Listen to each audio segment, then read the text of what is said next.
Hey y'all, welcome back to my channel. Today we are going to make another one of our country type suppers. Tonight I'm going to be making some poppy seed chicken along with some boiled potatoes and some green beans.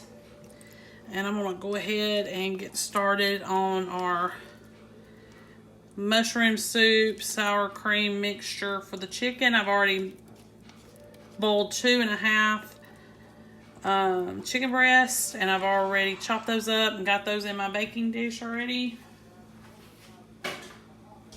And now I'm going to add just a little bit more sour cream to this. This is 2 cans of mushroom soup and about 16 ounces of sour cream. I'm just going to mix this together. This is real quick. I think it has like 4 ingredients. 4 or 5 if you count the butter. So you just mix this up real quick.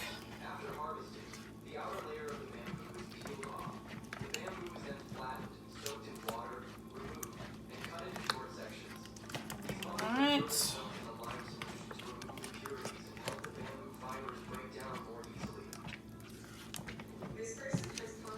Alright, 2.5 chicken breasts, cooked and chopped, placed in a 9x13 pan that has been sprayed with some cooking spray. Make sure I get all this mixed together. You can always use cream of chicken if you prefer, or a mixture of cream of chicken and cream of celery, but I always do mushroom soup. Every now and then, if I don't have any mushroom soup, I'll do cream of chicken.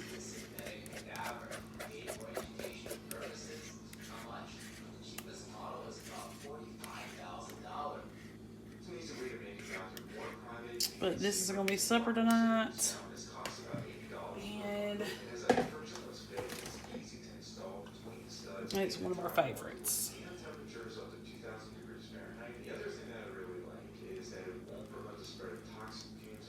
If it's exposed to fires. So you can make your bathroom more private, people won't hear the shower running or the pipes with running water on the other side of the wall. Put all that in there. Take this last little bit.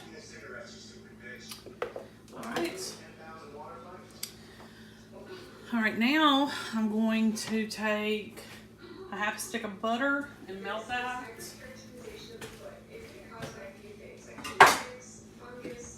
We're going to mix that with our Ritz crackers.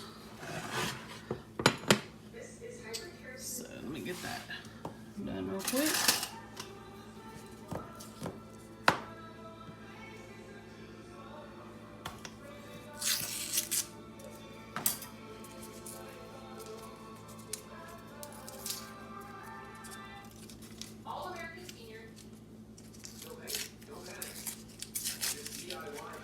All right. Start by scraping off the excess paint. Now pour hot water and soap over the stain. Grab the wet dry back. It's about to do some serious heavy lifting. All right, let me microwave this real quick. So our butter is melted. And now I'm going to take some crackers. This is a leftover pack. I'm trying to use it. Usually I do about 2 stacks. I'm going to try to just use this little piece of one plus this whole stack. And you just crush these up in your butter.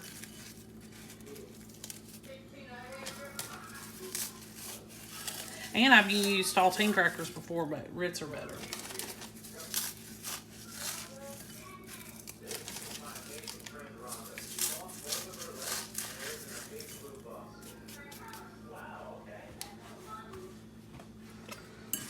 Okay.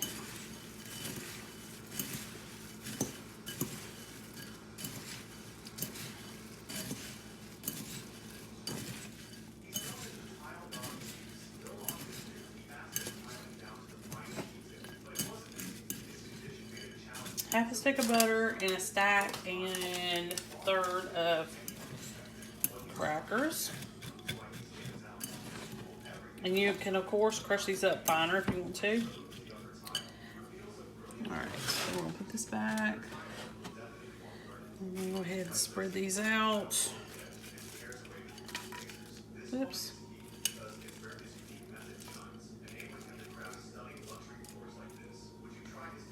See my hands. Just a little bit. So it's probably best that you use 2, but like I said, I'm just gonna do just a little bit today.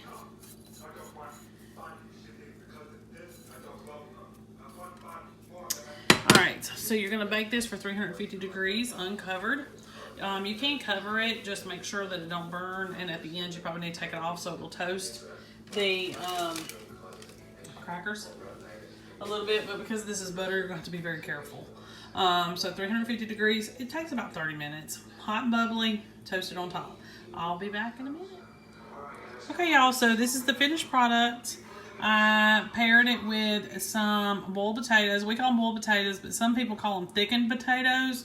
And it's just where you have boiled the potatoes so long that they kind of thicken the water, you know, and the potato, that it kind of works together and it's like a thickened potato.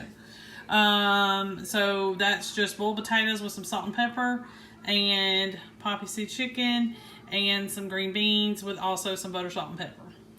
Okay? That's a really cheap, easy dinner.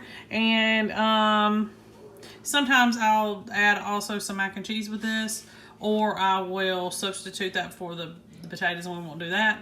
I always put mine in a bowl and I layer it on top of each other because I like it like that. But some members of the family don't like their food to touch, so theirs is in a plate. But poppy seed chicken is what we call it. A lot of people call it Ritz-Carlton chicken and stuff like that. But it's a really good meal and it's a good casserole and it's a very popular casserole. A lot of people like it. And don't forget, you can substitute the mushroom soup for cream of chicken or a mixture of cream of chicken and cream of celery. Okay, make sure you like and subscribe. I'll see you next time. Hey y'all, welcome back to my channel. Today we're going to make a real easy, quick, one-pan creamy baked ravioli. You need to preheat your oven to 375 degrees and let's get started. You need a 9x13 pan. Went ahead and sprayed it, got it ready. I have made several changes in this recipe, so you need to be aware of that before you begin making it. Okay, so what you're going to do is you're going to take a little bit of jarred Alfredo sauce. You can make your own, but this is a very quick recipe. And it's supposed to be for one of those busy days or nights where you just don't have time to make dinner. So you want something quick and fast. So this Alfredo sauce is measured in cups. And you're supposed to put in 3.5 cups worth in this recipe. So we're just gonna try to play it by jar instead, if that makes sense. Because I hadn't planned on measuring anything, just kind of throwing it all in there. All right. So you're gonna need to put a little bit of your sauce in the bottom of your pan, and we're going to take about half of our ravioli, and this is cheese ravioli. Got it at Walmart. I'm going to do half a bag, and I got the big family size bag. I'm not going to go too crazy on the way it looks. I'm just going to kind of make sure we have a single layer, or try to. So you're going to put all of your ravioli in. And I did put just a teeny bit too much sauce in there. You're only supposed to put like a half a cup of sauce. But I put a little bit too much in the bottom. It's okay because I bought 2 jars of Alfredo. So. Alright, so there's about half. Now the original recipe called for cooked Italian sausage, spinach, and sun-dried tomatoes. But, of course, I'm going to change that. No sun-dried tomatoes. And I'm going to use a can of cooked chicken, drained, and then I kind of chopped it up a little bit.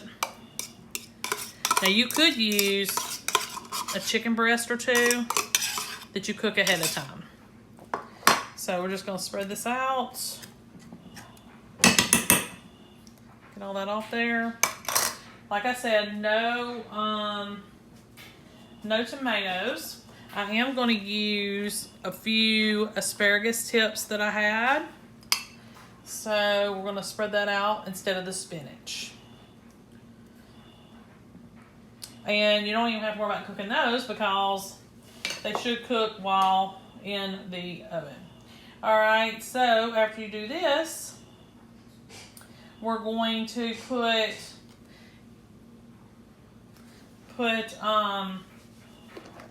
our cheese out. Let's see. We need half of our mozzarella, and I'm going to use some pepper jack that I needed to get rid of. You don't have to do that. We're going to go ahead and use that as well. So we need about a cup's worth of shredded cheese. I'm just going to pour all this on there. It's a little bit more than a cup. Not quite 2 cups. This will be fine. All right, and then you're going to need a little bit of parm. And then we're going to put our ravioli on top of this, the last part of our bag, because we split that in half.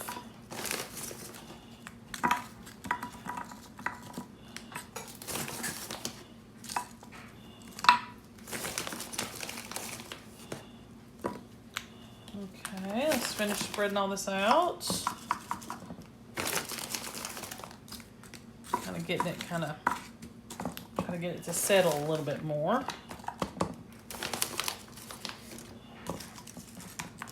It's just gonna be one big old dinner in a pot, in a pan. Not in a pot, in a pan. Okay. So, we got that. We used all of our parm and our chicken. We're going to use. All right. So now you're going to go ahead and pour the rest of your sauce over. Because like I said, we left out a good bit of the recipe as far as fresh spinach. Left that out, so you don't really have that to worry about. And you don't have, really, I mean, the spinach would have been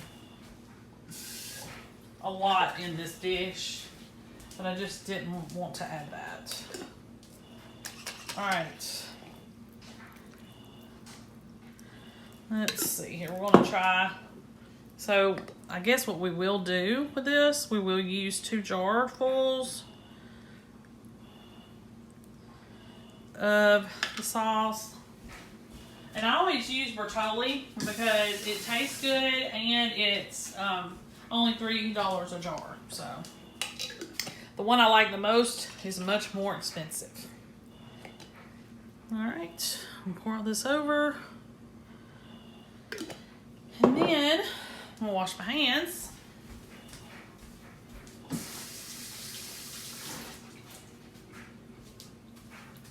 Okay, y'all. So we got everything ready to go. We're gonna take our mozzarella, put on top. It's supposed to be a cup's worth, but let's see how good it spreads out, stuff like that. Some of these dishes are extremely forgiving, especially these really, I'm gonna go ahead and put it all on there. Especially these ones that are made with semi-homemade ingredients or completely not homemade. All right, so that was our, do this way. Mozzarella, and then you're gonna need about 1/4 cup of parm on top. And we're gonna cover and bake this 375 degrees for about an hour. And then for the last 15 minutes, and that's what we covered, and then the last 15 minutes, we're going to uncover it and let it brown around the edges. So, hour tops, and You're gonna only cook for 45 covered, 15 uncovered. Okay, I'll see you back here when it's done. Okay, y'all, so this is the finished product. Turned out perfect. And this one's extremely saucy, so you may only need to use like 1.5 jars of Alfredo. But I've let this rest for about 10 or 15 minutes now. And you can add more chicken, or you can do the sausage as the recipe will state. I'll try to link that below. Or you can do it without, because these cheese raviolis are really good. So it's a whole new take on like a lasagna ravioli situation with white sauce instead of red, and also a really good meal to put together on those busy weeknights. Make sure you like and subscribe. I'll see you next time.